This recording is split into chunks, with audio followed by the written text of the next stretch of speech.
Hello everyone and welcome to our new video. Today we are in Prague and in particular in the old town square where we are admiring the Prague astronomical clock. This clock dates back to the year 1410, making it one of the oldest astronomical clocks still working today.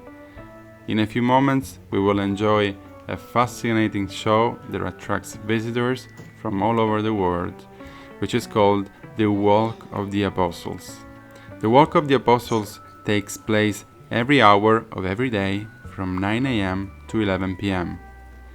As the windows of the clock open, the 12 apostles pass in a graceful procession, each carrying a symbol of faith.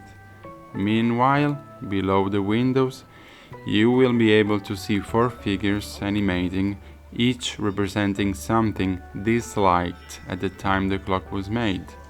The first on the left is Vanity, shown as a man admiring himself in a mirror. Next is Greed, represented by a miser holding a bag of gold.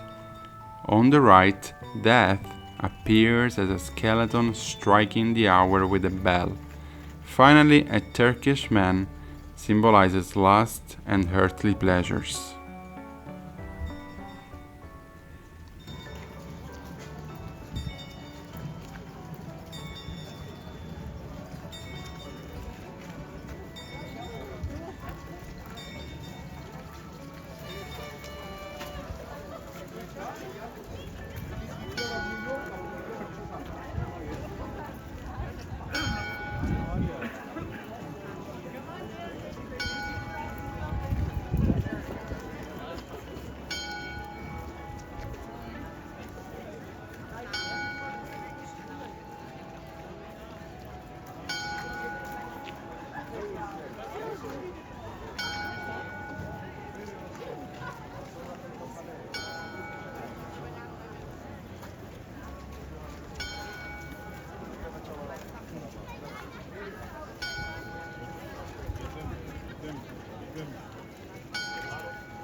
Vlastně nevieš, či chceš, ale môžeš.